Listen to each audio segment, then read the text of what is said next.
विश्वास का नाश हो, भेदभाव का नाश हो, झूठ का नाश हो। बोलिए जय जय संविधान। नफरत का नाश हो।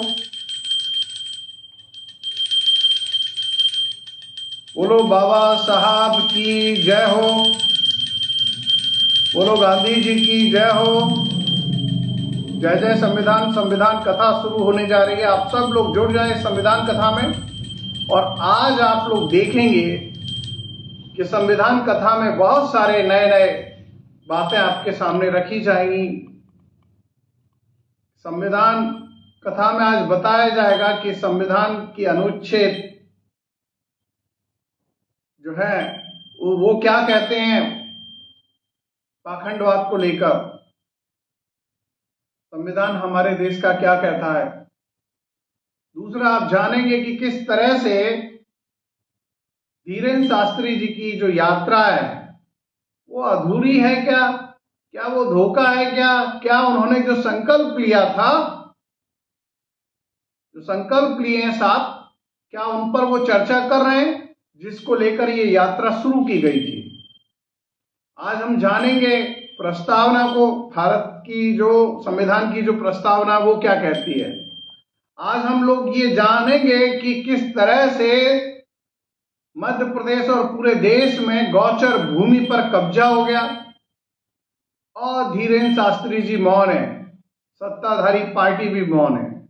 आज हम जानेंगे कि किसान की जो समस्या है, जो उसकी फसल बर्बाद हो रही है, गौवंश की वजह से नष्ट हो रही है, उसका समाधान क्या है।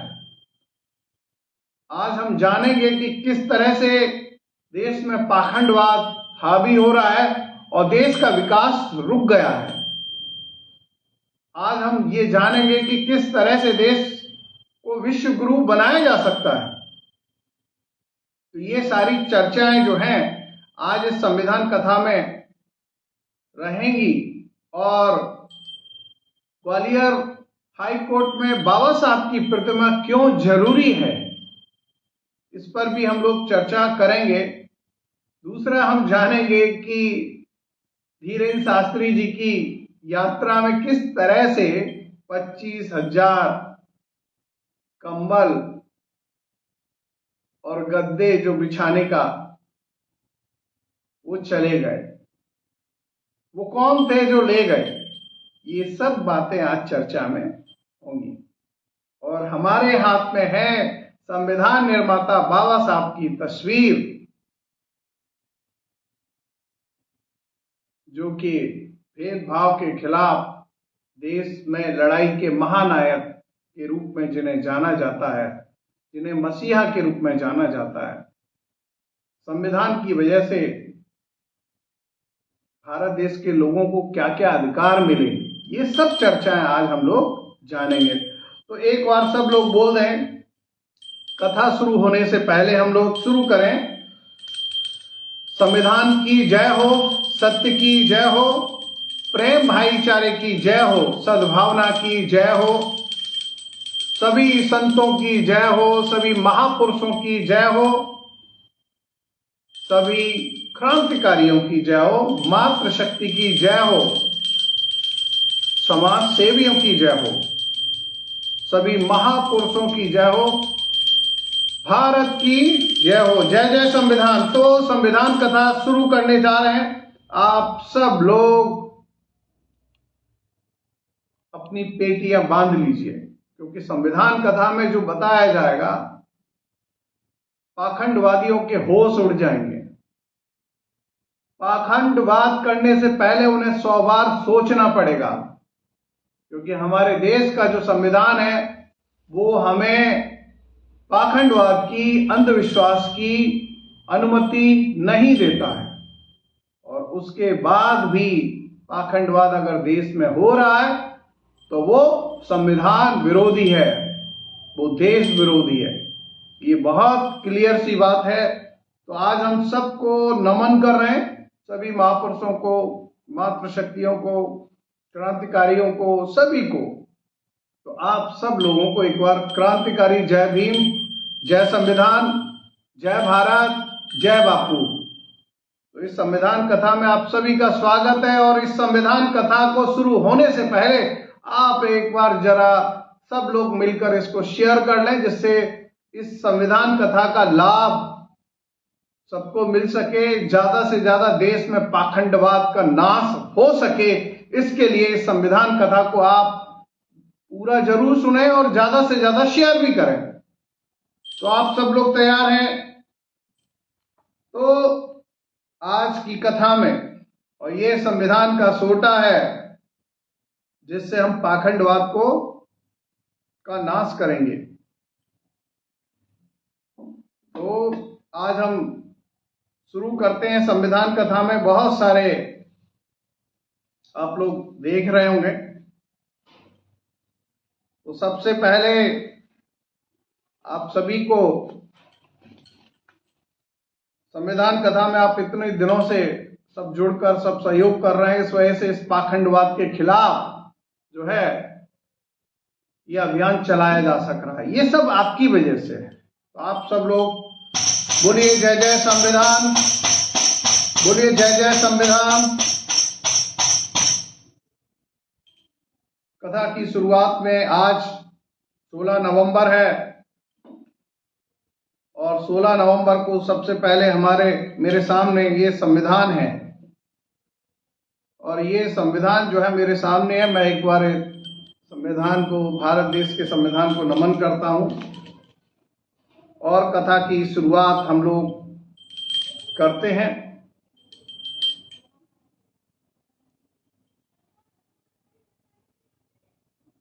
तो सीधी सी कथा का पहला जो टॉपिक है वो, क्योंकि लोग जरूर जानना चाहेंगे कि धीरेन्द्र शास्त्री जी की जो यात्रा है वो यात्रा धोखा है या अधूरी है, या उन्होंने जो संकल्प लिए जो यात्रा को लेकर वो कहीं ना कहीं अधूरे हैं। तो मैं ये बात आपसे क्यों कर रहा हूं? आज का पहला टॉपिक जो है, लोग जरूर जानना चाहेंगे संविधान कथा में। आज हम लोग धीरेन्द्र शास्त्री जी की जो यात्रा चल रही है, सनातन हिंदू एकता यात्रा के नाम से, और उस यात्रा में 7 संकल्प को लेकर शुरू की गई थी धीरेन्द्र शास्त्री जी ने। वो शायद आप लोगों ने उन पर ध्यान नहीं दिया। उन्होंने जो संकल्प लिए, हम उन संकल्पों को आपको दिखा रहे हैं। और जो 7 संकल्प थे धीरेन्द्र शास्त्री जी के, आज हम फोकसली उन्हीं पर चर्चा करेंगे। तो जो लोग धीरेन्द्र शास्त्री जी को चाहने वाले लोग हैं, मैं उनसे भी अनुरोध करता हूं कि ये विरोध नहीं है, ये सच के लिए प्रार्थना है, ये संविधान को बचाने के लिए प्रार्थना है। तो आप लोग कतई बुरा न माने, क्योंकि जो सच्चाई है सिर्फ उतना ही रखा जाएगा। सच्चाई से ऊपर आगे कुछ नहीं रखा जाएगा। मैं आप सबको ये बताना चाहता हूं कि ये जो पत्र है 15 नवंबर को हमने सोशल मीडिया के माध्यम से भेजा आदरणीय धीरेन्द्र शास्त्री जी को, और उनको याद दिलाया कि आपने जो संविधान की बात की है अभी हाल ही में, कल की डेट में, कि संविधान को बचाना है, हिंदू राष्ट्र बनाना है, संविधान को बचाना, इस तरह का उनका स्टेटमेंट आया था। तो हमने सिर्फ ये पत्र उनको भेजा है और उस पत्र में ये प्रार्थना की है कि आप जो यात्रा निकाल रहे थे उसमें आपने 7 संकल्प लिए थे, वो संकल्प अधूरे हैं, उन पर चर्चा नहीं हो रही है। तो उन पर चर्चा होनी चाहिए कि नहीं होनी चाहिए? आप बताइए। उन पर चर्चा होनी चाहिए, क्योंकि धीरेन्द्र शास्त्री जी ने जो 7 संकल्प लिए हैं वो सबको पढ़ने की जरूरत है। मैं उन संकल्पों से सहमत हूं, लेकिन वो संकल्पों का क्या, जो संकल्प उन्होंने लिए उस पर तो कोई चर्चा नहीं है, उस पर कोई बात नहीं की जा रही। तो कहीं ना कहीं ऐसा लगता है कि धीरेन्द्र शास्त्री जी की जो यात्रा है, पद यात्रा जो है, वो राजनीतिक विचार के साथ है, राजनीतिक सोच के साथ है। अगर ये राजनीतिक सोच के साथ पद यात्रा नहीं है तो जो धीरेन्द्र शास्त्री जी ने पहले दिन जो अनाउंस किया, संकल्प, 7 संकल्प जो अनाउंस किए, उन पर चर्चा क्यों नहीं कर रहे हैं? उनकी बात क्यों नहीं की जा रही? कोई मीडिया उस बात को क्यों नहीं दिखा रहा? आपको क्या लगता है? सत्ता में बैठे लोग अगर ये समझ रहे हैं कि मीडिया को आप गोदी मीडिया बना देंगे, सोशल मीडिया पर आप कंट्रोल कर लेंगे, तो कोई सच्चाई को सामने नहीं रखेगा? ये तो संभव नहीं है। तो मैं ये बातों को फिर से दोहराना चाहता हूं, फिर से एक बार बताना चाहता हूं सबको, सत्य के बिना सनातन अधूरा है। मैं आदरणीय धीरेन्द्र शास्त्री जी से बहुत विनम्रता से ये निवेदन कर रहा हूं, प्रार्थना कर रहा हूं कि सत्य के बिना सनातन अधूरा है, सत्य के बिना सनातन अधूरा है। तो ये बात जो है हम सबके सामने है और आज हम जानेंगे इस पूरी चर्चा में कि धीरेन्द्र शास्त्री जी ने जो संकल्प लिए थे यात्रा को शुरू करने से पहले, तो उनको मैं आपको बताना चाहता हूं। पहला संकल्प था उनका, धीरेन्द्र शास्त्री जी का है, जो यात्रा शुरू करने से पहले उन्होंने कहा था, पहला संकल्प, फर्स्ट संकल्प, समाज में समरसता स्थापित हो, समाज में समरसता स्थापित हो। ये पहला संकल्प उनका है, धीरेन्द्र शास्त्री जी का। तो मैं यहां सीधा सा प्रश्न कर रहा हूं कि आप समाज में समरसता नफरती बयानबाजी से कर पाएंगे क्या? भेदभाव से कर पाएंगे क्या? ये भारत देश है और भारत देश सबका है। भारत पर जितने नागरिक हैं उन सबका ये भारत देश है और सब भारत देश के मालिक हैं और सबको वोट देने का अधिकार है। सबकी, हर भारत के नागरिक को भारत का संविधान बहुत सारे अधिकार देता है, मालिक बनाता है देश का। तो ये जो समरसता की जो बात है, भेदभाव के साथ धीरेन्द्र शास्त्री जी समरसता की बात नहीं की जा सकती। नफरत के साथ धीरेन्द्र शास्त्री जी समरसता की बात नहीं की जा सकती और धीरेन्द्र शास्त्री जी पाखंडवाद के साथ समरसता की बात नहीं की जा सकती। ये बहुत क्लियर है। मैं बहुत विनम्रता से ये बात कह रहा हूं कि पाखंडवाद के साथ समरसता की बात नहीं की जा सकती। मैं बहुत स्पष्ट कह रहा हूं, धीरेन्द्र शास्त्री जी से ये प्रार्थना कर रहा हूं। अंधविश्वास के साथ समरसता की बात नहीं की जा सकती, झूठ के साथ समरसता की बात नहीं की जा सकती। तो समरसता के लिए सत्य पर चलना होगा, सत्य का साथ देना होगा, प्रेम भाईचारा होना चाहिए, सद्भावना होना चाहिए, तब जाकर समरसता स्थापित हो सकती है, होगी निश्चित रूप से। और ये सब प्रावधान हमारे देश के संविधान में है। संविधान, समरसता कैसे स्थापित होगी? तो धीरेन्द्र शास्त्री जी से मेरा विनम्र प्रार्थना है कि पाखंडवाद के साथ समरसता स्थापित आप नहीं कर पाएंगे। तो पहला जो संकल्प है उसके लिए उनको संविधान को पढ़ने की जरूरत है और संविधान पर चलने की जरूरत है। ये बहुत क्लियर है। दूसरा, समरसता के लिए उनका खुद का नारा, धीरेन्द्र शास्त्री जी कहते हैं, जात पात की करो विदाई, हम सब भाई भाई। उसको थोड़ा सा और ठीक कर लें, उसको थोड़ा सा ठीक करने की जरूरत है। तो हमको ये कहने की जरूरत है कि जात पात की करो विदाई, हम सब हिंदू मुस्लिम सिख ईसाई हम सब आपस में भाई भाई। धीरेन्द्र शास्त्री जी, आपको पद यात्रा में ये नारा आवश्यक रूप से लगाना चाहिए अगर आप संविधान पर भरोसा करते हैं और भारत माता को मानते हैं, भारत देश को मानते हैं, भारत के देश के लोगों को मानते हैं, भारत के नागरिकों को मानते हैं, तो आपको ये नारा जो आप अधूरा लगा रहे हैं वो पूरा लगाने की जरूरत है। जात पात की करो विदाई, जात पात की करो विदाई, हिंदू मुस्लिम सिख ईसाई हम सब आपस में भाई भाई, तब जाकर समरसता स्थापित निश्चित होगी। दूसरा, धीरेन्द्र शास्त्री जी ने एक पद यात्रा के बाद एक दूसरा संकल्प है, 7 संकल्प है, उन्हीं संकल्पों में दूसरा संकल्प था भारत एक गौरवशाली हिंदू राष्ट्र बने। धीरेन्द्र शास्त्री जी, मैं बड़ी विनम्रता से आपसे कह रहा हूं, भारत गौरवशाली राष्ट्र बने, हिंदू राष्ट्र बने, ये जो आपका संकल्प है ये संविधान विरोधी है। ये भारत देश के संविधान का विरोध करता है।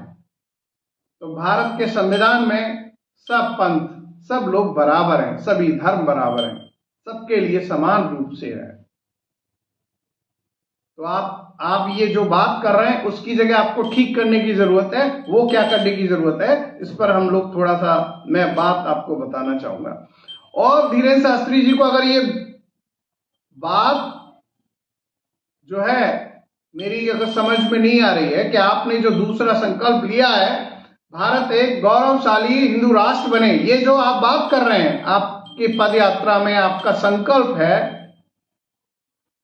ये संविधान, भारत के संविधान के विरोधी है। और आपको यकीन नहीं है तो हमारे देश के प्रधानमंत्री जी से पूछ लीजिए, जिन्होंने आपको छोटा भाई कहा है, आप पूछ सकते हैं। गृह मंत्री जी से पूछ लीजिए, और जो जिम्मेदार लोग हैं उनसे पूछ लीजिए आप। तो ये जो लॉलीपॉप है ना, गुमराह करने वाला जो शब्द है ना, भ्रमित करने वाले जो शब्द है ना, जो राजनीतिक शब्द हैं, उनसे हमें बचना चाहिए। आप अपने आप को धार्मिक गुरु कहते हैं, आपकी सीधी बात होती है भगवान से, फोन पर आप बात कर लेते हैं। ये जो चीजें हैं इनसे बचना चाहिए।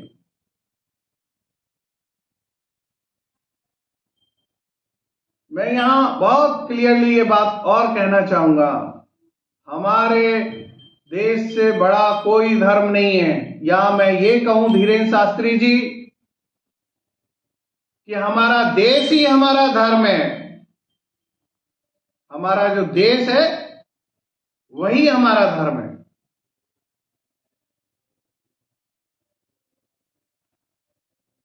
और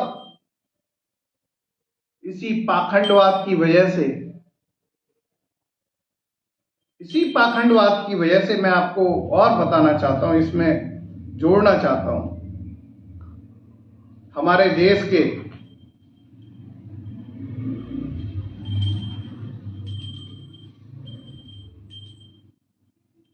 चीफ जस्टिस ऑफ इंडिया पर जो जूता फेंका गया, मैं उसका घोर विरोधी हूं,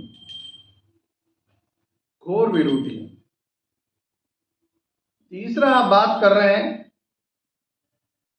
मां यमुना स्वच्छ और सुंदर बहे। तीसरा आपकी पदयात्रा का संकल्प है ये धीरेन्द्र शास्त्री जी, मां यमुना स्वच्छ और सुंदर बहे। तो सरकार जो है, दिल्ली में भी भाजपा की सरकार है, यूपी में भाजपा की सरकार है, केंद्र में भाजपा की सरकार है, तो आप सरकार को पत्र क्यों नहीं लिखते? माननीय प्रधानमंत्री जी को पत्र लिखें, दिल्ली की मुख्यमंत्री जी को पत्र लिखें, योगी जी को पत्र लिखें कि कैसे भी यमुना नदी को सुंदर और स्वच्छ बनाया जाए। जो रूल और रेगुलेशन है सत्ता में इतने दिन बैठे बैठे हो गया और आप यमुना को साफ सुथरा नहीं कर पाए, इससे शर्मनाक बात क्या होगी। स्वच्छ भारत की बात करना बड़ा आसान है, मां यमुना को आप स्वच्छ नहीं कर पा रहे हैं।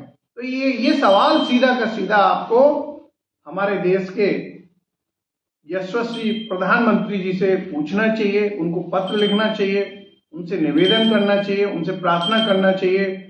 जब वो बागेश्वर धाम आए थे तब भी आपने ये नहीं कहा कि मां यमुना नदी को आप स्वच्छ और सुंदर बनाएं। तो ये तीसरा जो आपका सवाल है वो बहुत क्लियर है। इस संबंध में आपको सरकार से सीधा पत्र लिखना चाहिए। सरकार का काम है राष्ट्रीय धरोहर को स्वच्छ बनाए रखने का, नदी को, यमुना नदी को। चौथा जो धीरेन्द्र शास्त्री जी का संकल्प है पद यात्रा का, वह है ब्रजधाम क्षेत्र मांस और मदिरा से पूर्णतः मुक्त हो। धीरेन्द्र शास्त्री जी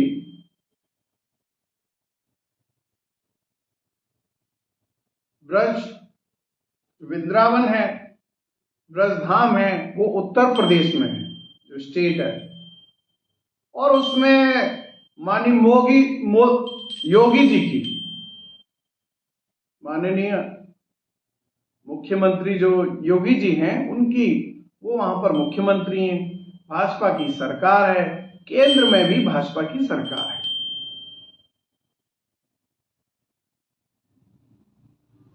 तो आप उनको पत्र लिखिए ना, वो पूरा क्षेत्र के पूरे उत्तर प्रदेश में चाहे तो मदिरा मुक्त प्रदेश बना सकते हैं, उनके हाथ में। एक जिले की तो छोड़ दीजिए, मांस जो है वो भी मुक्त क्षेत्र बनाया जा सकता है, ये तो योगी जी के हाथ में है। तो आप हमारे जो उत्तर प्रदेश के मुख्यमंत्री जी हैं उनसे निवेदन करिए, प्रार्थना करिए, उनको पत्र लिखिए। आपने एक भी पत्र नहीं लिखा, आपका कोई स्टेटमेंट नहीं है कि माननीय उत्तर प्रदेश मुख्यमंत्री जी ब्रजधाम को मदिरा और मांस मुक्त बनाएं, ऐसा कोई स्टेटमेंट नहीं है आपका। ये आपका चौथा जो संकल्प है वो भी एक तरह से मुझे धोखा लगता है। आपको क्या लगता है वो आप भी कमेंट करिए। फिर पांचवा बड़ा अच्छा सा संकल्प है, मैं बहुत खुश हूं उस संकल्प से। उस संकल्प में धीरेन्द्र शास्त्री जी क्या कह रहे हैं, गौ माता को राष्ट्रमाता सम्मान मिले तथा अभयारण्य की व्यवस्था हो, स्थापना हो। तो गौ माता के लिए जो उन्होंने चिंता जाहिर की है, ये बहुत अच्छा किया धीरेन्द्र शास्त्री जी आपने। मैं बहुत क्लियरली आपसे बता रहा हूं और आप सब लोग भी सुन लीजिए, जितने धर्म प्रेमी है वो एक बार ध्यान से सुने। गौ माता की जो स्थिति पूरे देश में, पूरे प्रदेश में जो है वो बहुत चिंताजनक है। उस पर सबको विचार करना चाहिए। अगर हम सनातनी हैं तो हमको गौ माता की रक्षा करनी चाहिए। अगर हम सत्य को मानने वाले हैं तो हमको गौ माता की रक्षा करनी चाहिए। धीरेन्द्र शास्त्री जी ने जो सवाल उठाया है, अगर हम धार्मिक हैं तो गौ माता की रक्षा करनी चाहिए। अगर हम हिंदू हैं तो हमको गौ माता की रक्षा करनी चाहिए। इसमें मैं पूरी तरह सहमत हूं, लेकिन गौ माता का जो प्रश्न है उस पर यात्रा के दौरान धीरेन्द्र शास्त्री जी ने जो है कोई चर्चा नहीं की है। गौ माता की जय करने से गौ माता की रक्षा नहीं होगी।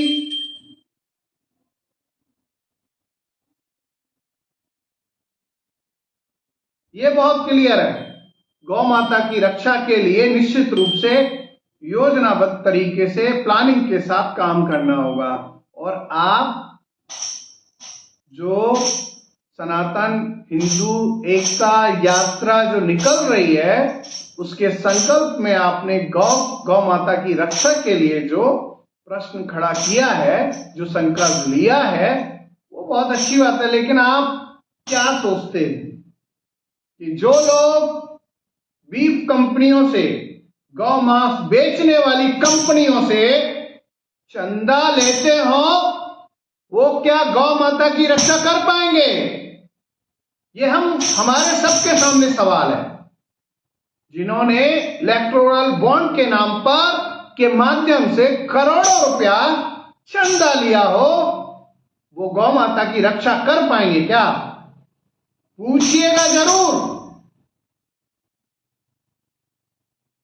आप जो धर्म की बात कर रहे हैं, वो लोग कितने धार्मिक हैं, इससे आप अंदाजा लगाइए कि जो कंपनियां, बीफ कंपनियां, गौ मांस बेचने वाली कंपनियां हैं,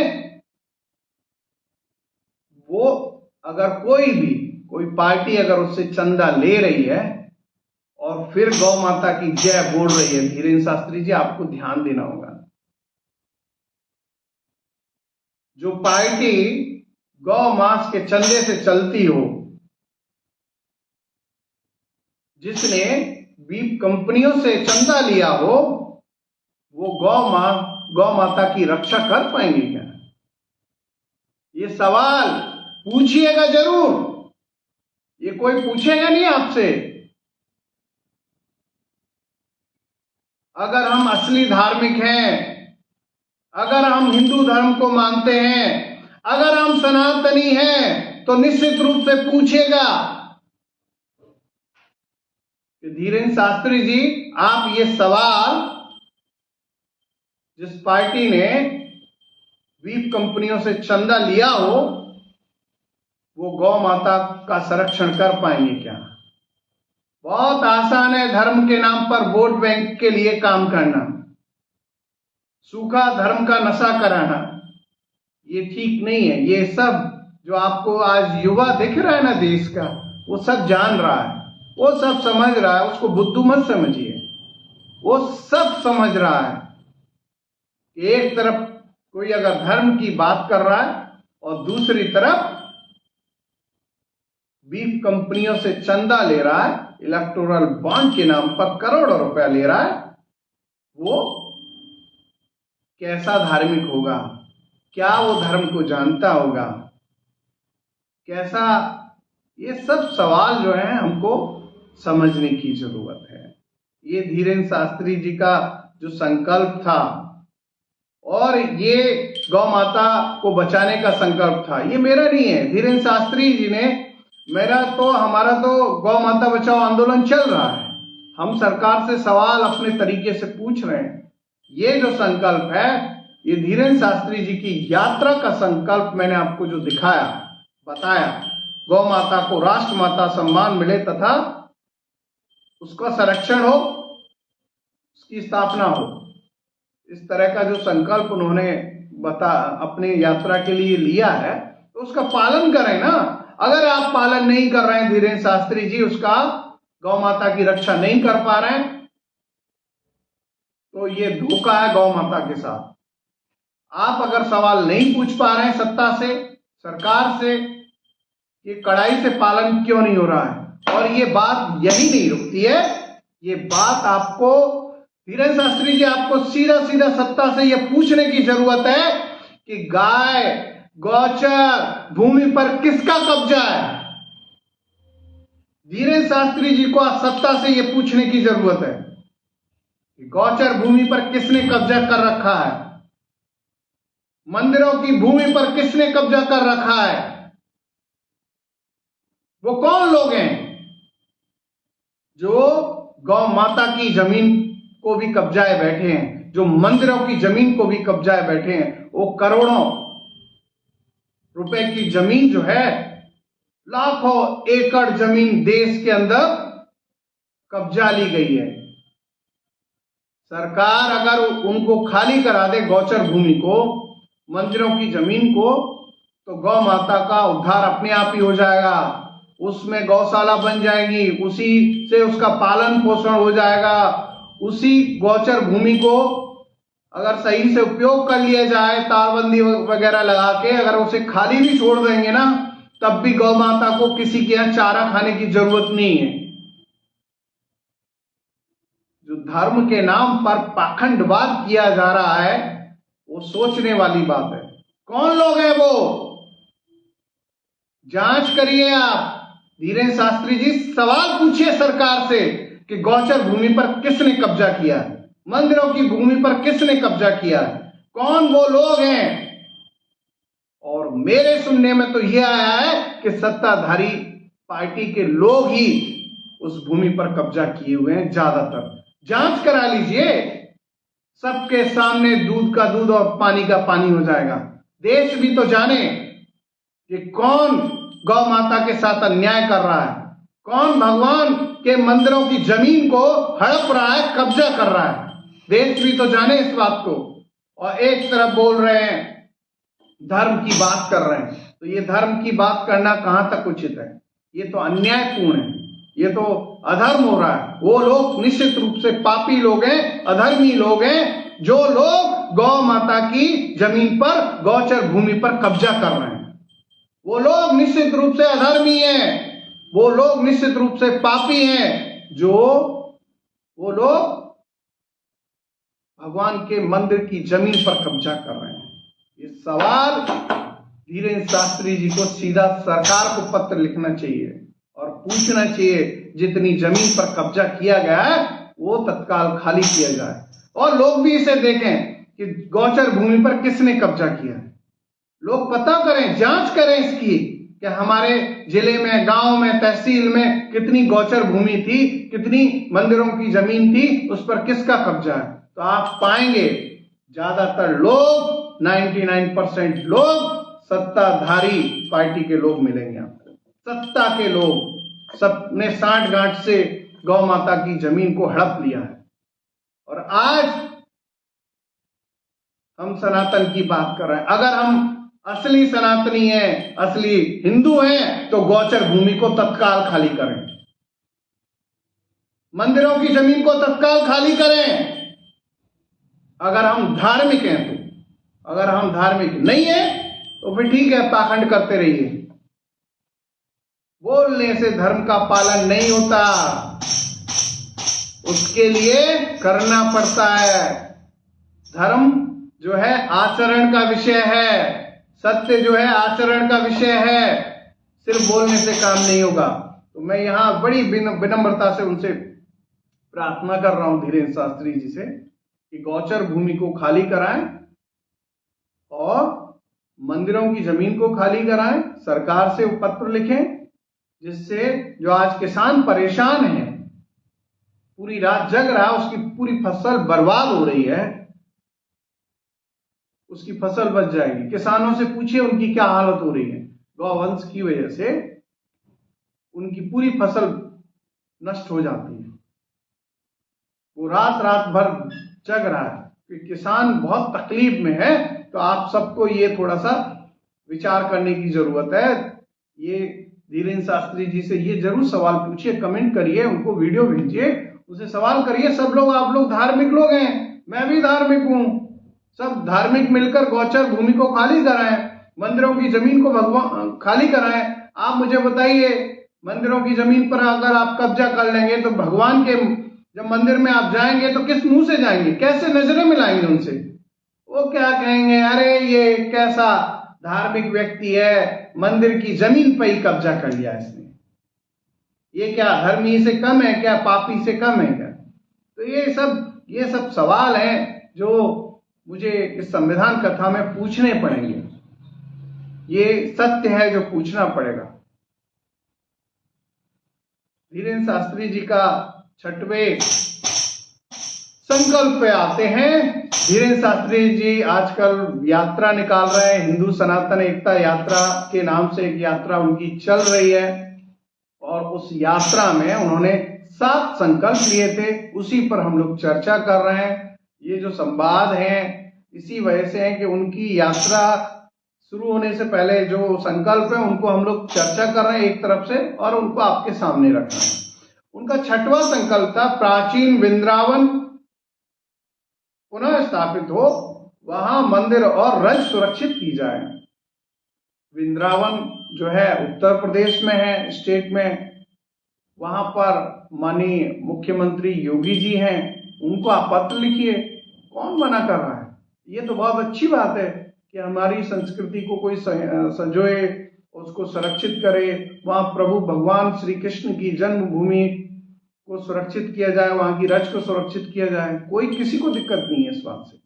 तो ये जो काम है उसके लिए आपको पत्र जो है लिखित में देना पड़ेगा ना, योगी जी को एक पत्र भेजना पड़ेगा, उन पर बात करनी पड़ेगी, उनको बताना पड़ेगा।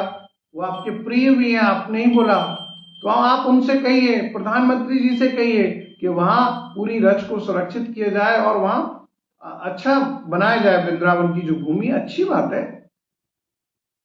भगवान श्री कृष्ण सबके हैं, सत्य के साथी हैं, सत्य के साधक हैं, सत्य ही उनका संदेश है, और सत्य के साथ ही वो महाभारत जब हुआ था तो सत्य के साथ थे वो।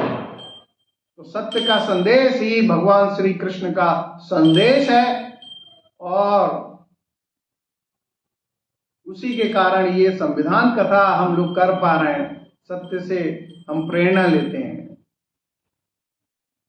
भगवान श्री कृष्ण का जो संदेश है उसको आगे ले जाने का काम कर रहे हैं। तो वृंदावन की जो प्राचीन भूमि है उसमें कोई तकलीफ नहीं है, उसको संरक्षित किया जाए, उसमें कोई परेशानी वाली बात नहीं है।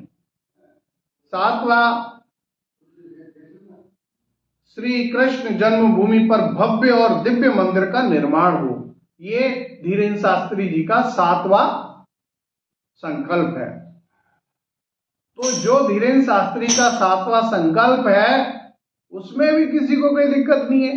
भगवान श्री कृष्ण तो सत्य के साधक हैं, सत्य के संदेश देने वाले हैं, और वो सत्य के समर्थक हैं, तो उनको तो सभी लोग पसंद करते हैं। तो मेरा यहाँ सीधा सवाल है,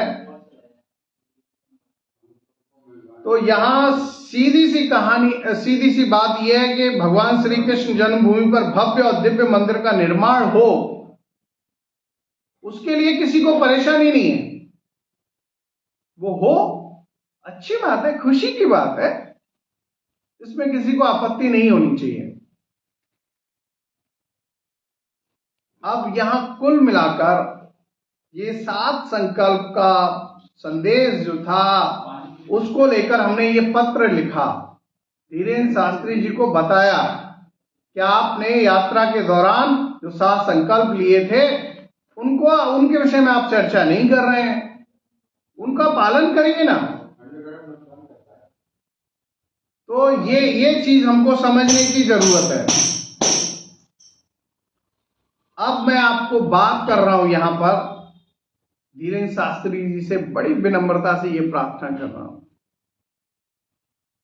क्योंकि आजकल यात्रा चल रही है तो सबका कहना था कि आप इस विषय पर बोलते नहीं है, आप में सत्य बोलने की हिम्मत नहीं है, आप धीरेन्द्र शास्त्री जी से सवाल नहीं पूछ रहे हैं। तो मैंने कहा संविधान कथा में हर किसी से सवाल पूछा जाएगा, सत्य जो होगा वो पूछा निश्चित जाएगा, वो कौन है क्या है उससे कोई फर्क नहीं पड़ता। ये संविधान कथा पूर्ण रूप से पाखंडवाद के नाश के लिए है, संविधान की स्थापना के लिए है। भगवान विष्णु ने जो आदेश दिया है उनकी प्रेरणा से पाखंडवाद का नाश करना है और संविधान की स्थापना करना है, इसके लिए है। और यहाँ पर आदरणीय धीरेन्द्र शास्त्री जी से मैं बड़ा विनम्रता से ये कहना चाहूंगा कि आजादी के आंदोलन से पहले हम सिर्फ प्रजा थे, हमारे पास कोई अधिकार नहीं थे, गुलाम बनाकर रखा जाता था। हम जो आज नागरिक हैं वैसा नहीं था। उस समय कोई मालिकाना हक नहीं था। राजा रजवाड़े अपने हिसाब से नियम कायदे प्रजा पर शासन करने के लिए उन्होंने बनवाए थे। और जब देश हमारा आजाद हुआ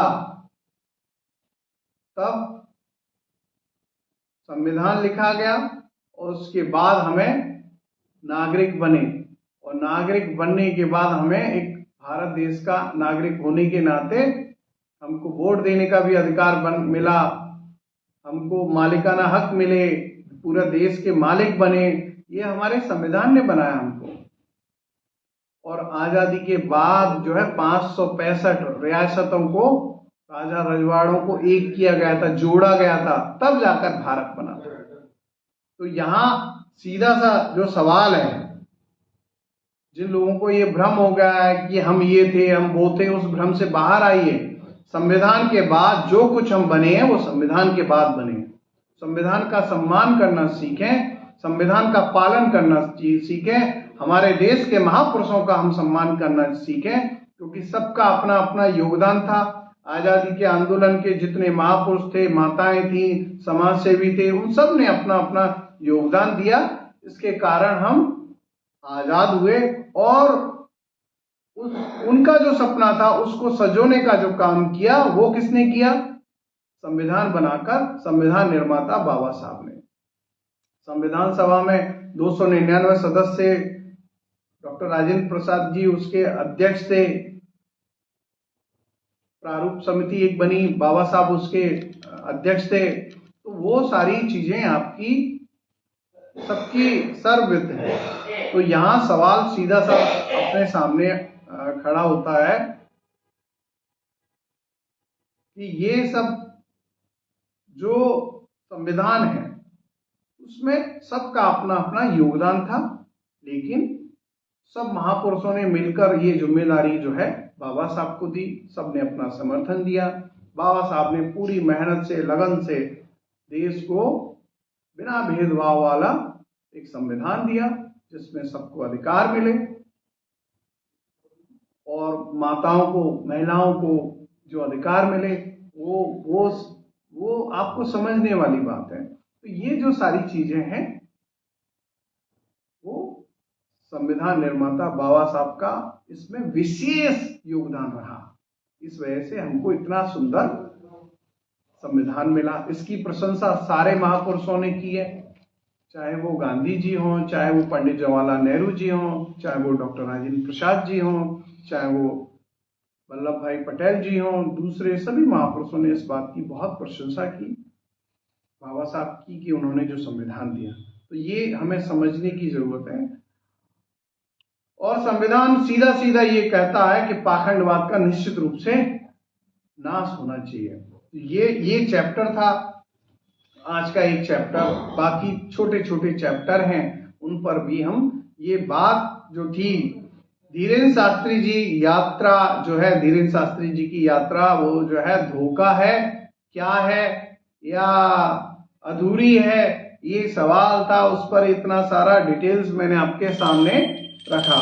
तो एक बार सब बोलिए संविधान निर्माता बाबा साहब की जय हो,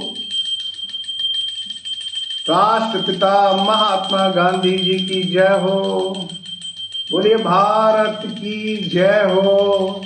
तो ये बहुत बड़ा आज का एक पार्ट था, वो क्लियर हुआ। अब आगे हम लोग कुछ शब्द हैं, कुछ प्रश्न हैं उसमें, उनको भी साथ में लेंगे। तो उस संविधान कथा के दौरान दूसरा जो प्रश्न है, भारतीय संविधान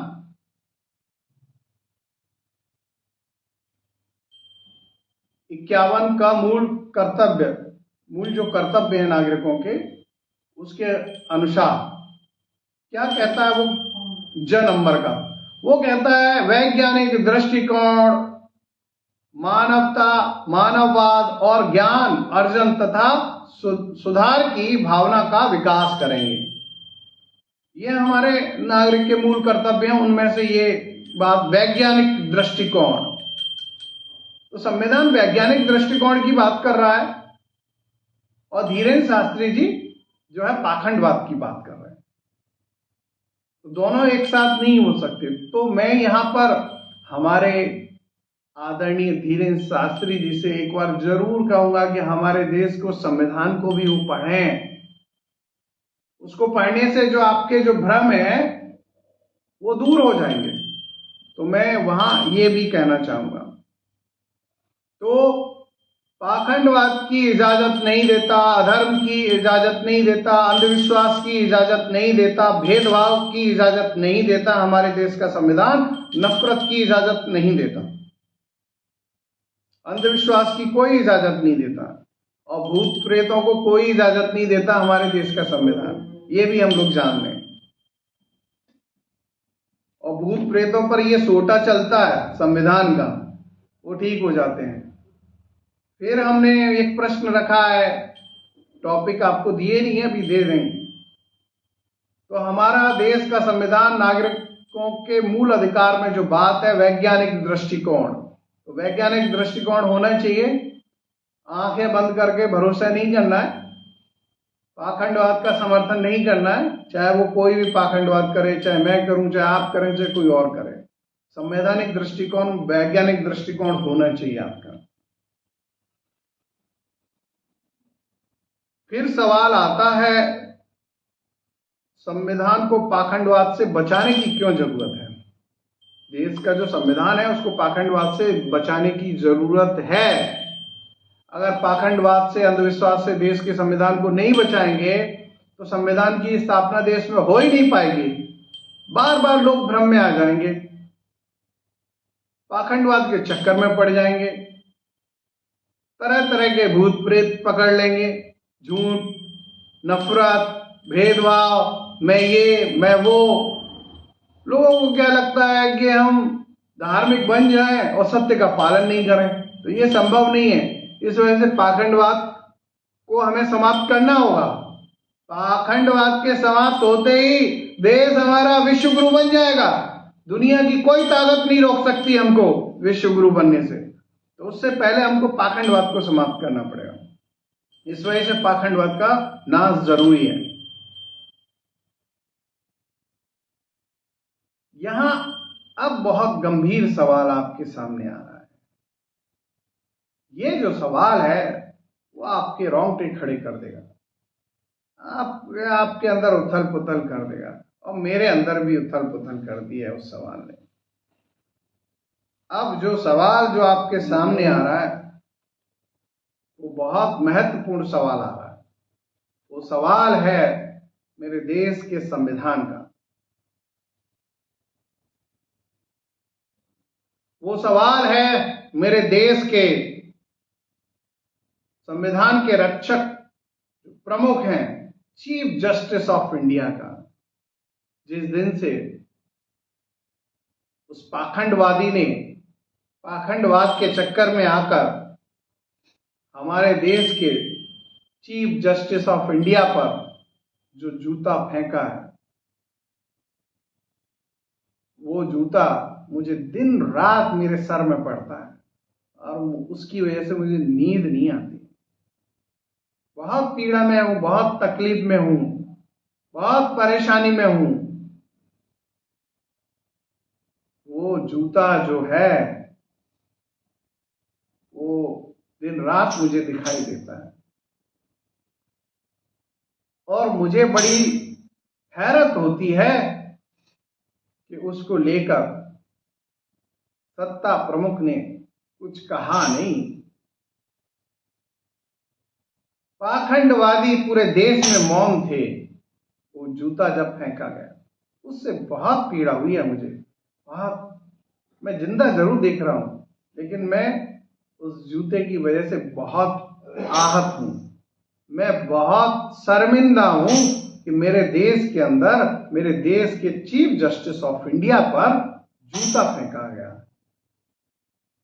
और जो लोग संविधान के रक्षक बनते थे, जो संविधान का पालन करने की जिनकी रिस्पॉन्सिबिलिटी थी, जिनके हाथों में सत्ता थी, वो सब मौन थे, क्योंकि ये धर्म का विषय था। ये धर्म का विषय नहीं है। ये पाखंडवाद का विषय है। ये पाखंडवाद की वजह से हमारे देश के चीफ जस्टिस ऑफ इंडिया पर जूता फेंका गया। ये बात शायद ही मैं अपने जीवन में भूल पाऊंगा। जब भी मैं आंखें बंद करता हूं तो वो जूता दिखाई देता है, और ये जूता आपको लग रहा है चीफ जस्टिस ऑफ इंडिया पर ही नहीं फेंका गया, ये भारत के हर एक नागरिक पर फेंका गया, ये हमारे देश के संविधान पर फेंका गया। ये जूता जो है हमारी आन बान शान पर फेंका गया, और पूरी दुनिया में इसकी वजह से हमारी बदनामी हुई है, पूरी दुनिया में। इस वजह से मेरा यहां सीधा सा सबसे विनती है, कहना है, इस पाखंडवाद का नाश करना बहुत जरूरी है। इस पाखंडवाद को समाप्त किया जाए देश के अंदर से, नहीं तो ये हमको समाप्त कर देगा पाखंडवाद। आज पाखंडवाद की वजह से हमारा देश पीछे है, झूठ पर झूठ बोला जा रहा है। आज देश में कितना कर्जा हो गया देश के ऊपर इस पाखंडवाद के चलते। तो यहां मैं सीधा सा ये कहूंगा कि पाखंडवाद का हमको तत्काल इसको समाप्त कर देना चाहिए, इसके खिलाफ हम सबको खड़ा होना चाहिए। पाखंडवाद की बात कोई भी देश में नहीं चलेगी। संविधान की स्थापना करने की हम सबको जरूरत है, और मैं बड़े दिल से, हार्ट के साथ, बहुत तकलीफ के साथ अपने चीफ जस्टिस ऑफ इंडिया से माफी मांगता हूं कि मैं मेरे देश में, हमारे देश में आपके ऊपर जूता फेंका गया, बहुत तकलीफ है, ये भूल नहीं पाऊंगा। आप प्रशासनिक नेता नगरी सब देख रहे हो ना, देखते रहिए। आप जब तक सत्य का साथ नहीं देते तब तक आप धार्मिक हो ही नहीं सकते। जो सत्य के साथ नहीं होता वो इंसान भी नहीं हो सकता। मैं तो ये कहता हूं, झूठे भ्रम में रहिए, बने रहिए धार्मिक और ईश्वर के भक्त। आप सत्य के साथ नहीं है तब तक आप कुछ नहीं है, जीरो होगा। तो विचार जरूर करिएगा और कमेंट करके बताइए कि जो चीफ जस्टिस ऑफ इंडिया के ऊपर जो घटना हुई वो कितना निंदनीय है। आगे हम इस कड़ी में चलते हुए एक बार बोलिए, जय जय संविधान। पाखंडवाद का नाश हो, भेदभाव का नाश हो, नफरत का नाश हो, अंधविश्वास का नाश हो, सत्य की जय हो, संविधान की जय हो। आगे इस पूरे घटनाक्रम में टॉपिक वाइज हम चलते हुए जय जय संविधान के माध्यम से हम ये देश में जो भूत घूम रहे हैं ना, पाखंडवादी भूत, उनका निश्चित रूप से उनको ठीक करेंगे। जय जय संविधान के मंत्र से हम जितने भी भूत हैं ना चारों तरफ, मैं उसकी विधि भी आपको बताऊंगा। जहां भी भूत आ रहे हैं, प्रेत आ रहे हैं, उनको हम लोग एकदम ठीक कर देंगे। आपको सिर्फ यही बोलना है, जय जय संविधान। आप 100 बार जाप करिए मन में, और जहां आपको भूत प्रेत जिस पे भी दिखाई दे वहां पर मन में बोल दीजिए, जय जय संविधान, जय जय संविधान, जय जय संविधान। और वो भूत 100%, 101% भाग जाएगा, और नहीं भागे तो उसको 1 लाख रुपए दूंगा। आपके चारों तरफ कहीं भी भूत प्रेत आपको दिख रहे हो, किसी पे आ रहे हो, तो जय जय संविधान का एक नारा लगा दीजिए, कथा कर दीजिए। बस इतना बोलना है, जय जय संविधान, जय जय संविधान, सत्य की जय हो, पाखंडवाद का नाश हो। बस ये ध्वनि उसके कानों में डाल दीजिए, और उसके अंदर का जो भूत है ना, प्रेत है, वो भागता फिरेगा। वो दूर दूर कहीं भी दिख जाए, मेरी गारंटी है इस बात की, मैं चुनौती दे रहा हूं। जो भूत धीरेन्द्र शास्त्री जी के यहां पर भागे नहीं है, उनको जय जय संविधान का मंत्र आप सुना दीजिए, तो भाग जाएंगे। कितने भी बड़े भूत क्यों ना हो, प्रेत क्यों ना हो, जिन्न क्यों ना हो, सिर्फ उनको जय जय संविधान की धुनी सुना दीजिए, वो भाग जाएंगे। तो निश्चित रूप से हम जय जय संविधान से भूत प्रेतों को भगाएंगे। आगे इसको लेकर चल रहा है कार्यक्रम। अब बात करते हैं हम लोग ग्वालियर हाई कोर्ट में। ग्वालियर हाई कोर्ट में बाबा साहब की जो प्रतिमा है वो विधिवत लग रही थी। विधिवत उसकी डॉक्यूमेंटेशन हुआ। Chief justice of Madhya Pradesh जी के निर्देशन में लेटर पत्र जारी हुए और उस प्रतिमा को लगना तय हुआ। लेकिन कुछ भेदभाव नफरत करने वाले कुछ लोगों ने उसका विरोध किया और वो प्रतिमा नहीं लग पाई। ये सब घटनाक्रम देखकर मुझे बहुत तकलीफ हुई, बहुत पीड़ा हुई। देश के संविधान निर्माता और हमारे महापुरुषों को लेकर आप कोई भी इस तरह की बातें करेगा, ये बर्दाश्त नहीं हुआ। विधिवत प्रतिमा लग रही थी, विधिवत। इससे बहुत तकलीफ हुई जब मैंने ये घटना देखी।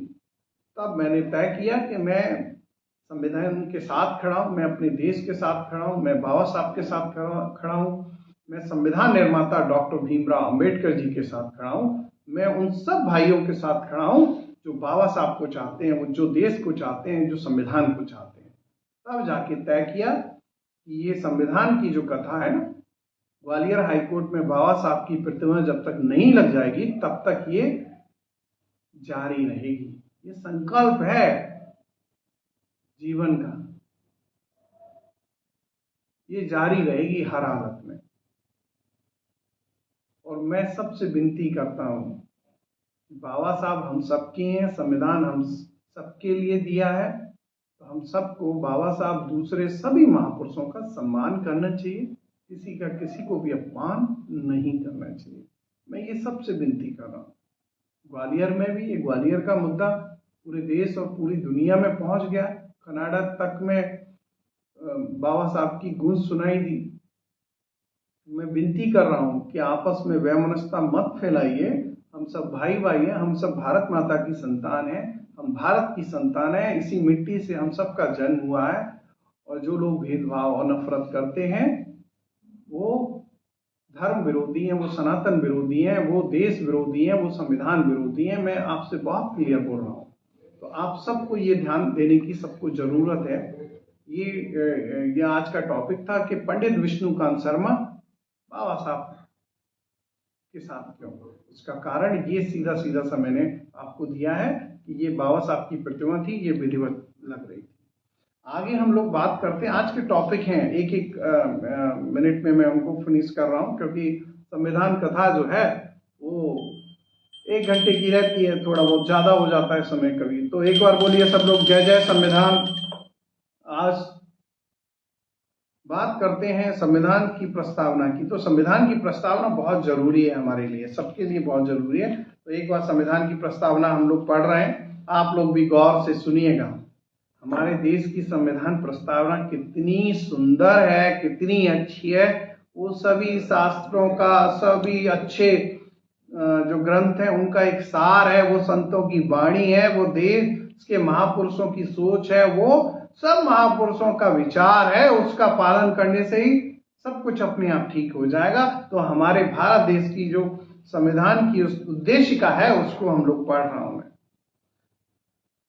हम भारत के लोग भारत को एक संपूर्ण प्रभुत्व संपन्न समाजवादी पंथ निरपेक्ष लोकतंत्रात्मक गणराज्य बनाने के लिए तथा उसके समस्त नागरिकों को सामाजिक, आर्थिक और राजनीतिक न्याय, विचार, अभिव्यक्ति, विश्वास, धर्म और उपासना की स्वतंत्रता, प्रतिष्ठा और अवसर की समता प्राप्त कराने के लिए तथा उन सब में व्यक्ति की गरिमा और राष्ट्र की एकता और अखंडता सुनिश्चित करने वाली बंधुता बढ़ाने के लिए दृढ़ संकल्प होकर अपनी इस संविधान सभा में तारीख 26 नवंबर 1949 ईस्वी मिति मार्च शीर्ष शुल्क सप्तमी संवत 2006 विक्रमी को अतएव द्वारा इस संविधान को अंगीकृत, अधिनियमित और आत्मर्पित करते हैं। ये हमारे देश का पवित्र संविधान, जिसका सबसे बड़ा ऊंचा पद है पूरे देश के अंदर। संविधान से बड़ा ऊंचा कोई पद नहीं है। तो ये हमको समझने की सबको जरूरत है। आगे हम लोग इसके बाद सीधा सा बात करेंगे।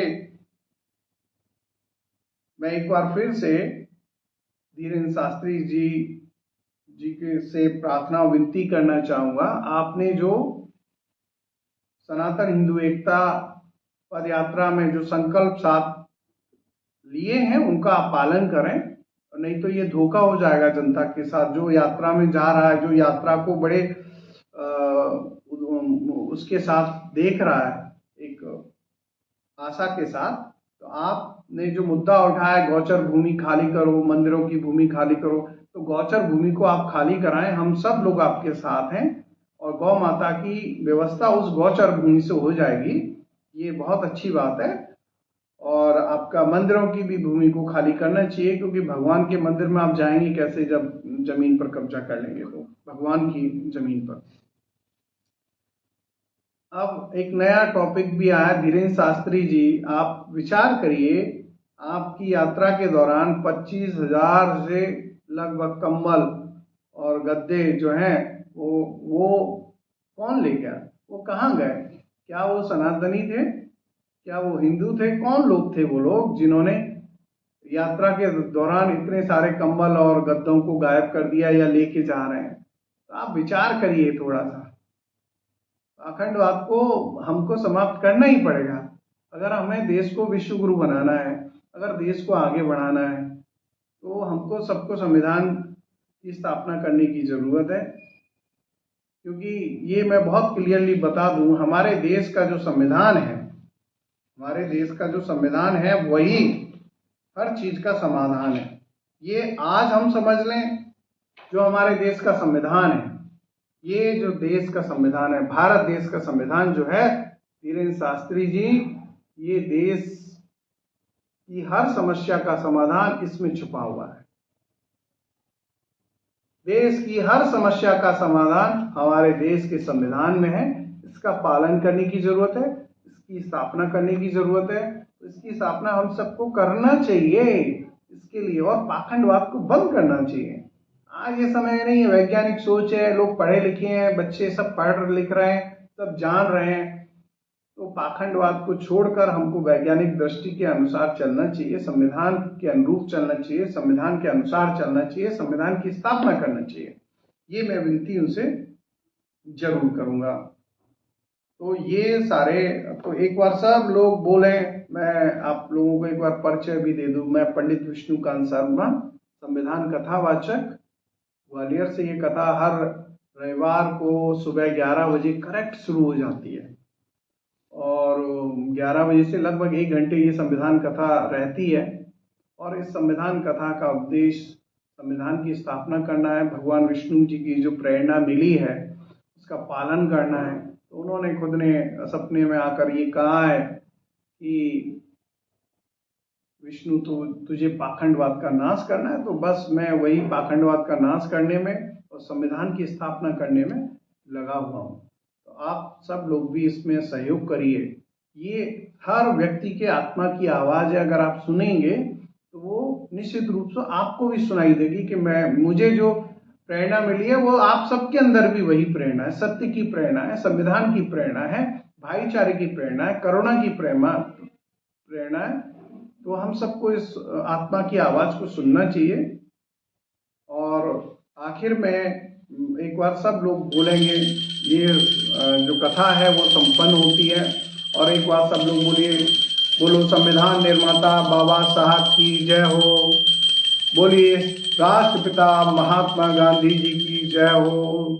सभी संतों की जय हो, सभी महापुरुषों की जय हो, सभी माताओं की जय हो, समाज सेवियों की जय हो। जय जय संविधान। सब लोग बोलते रहिए जय जय संविधान। और कोशिश करिए इस पूरे आज के संविधान कथा को आप ज्यादा से ज्यादा शेयर करेंगे, पोस्ट करेंगे, डाउनलोड करके दूसरे लोगों को भी सुनाएंगे। कोशिश करिए कि आप अपने और पास संविधान कथा शुरू करें, संविधान पर चर्चा शुरू करें हर संडे के दिन। तो बहुत अच्छा लगेगा। बाबा साहब भी बहुत खुश होंगे इस बात से। और बाबा साहब का जो संदेश है, शिक्षा जो है, वो शेरनी का दूध है, जो जितना पिएगा उतना दहाड़ेगा। तो जो सरकारी स्कूल पिछले 10 साल में बंद हुए हैं, 1 लाख से ज्यादा, मध्य प्रदेश में 29,410 सरकारी स्कूलों को बंद कर दिया है। तो कहीं ना कहीं जो स्कूल शिक्षा के मंदिर जो बंद किए गए, ये बाबा साहब का जो सपना है उसको भी बंद करने का काम कर रहे हैं।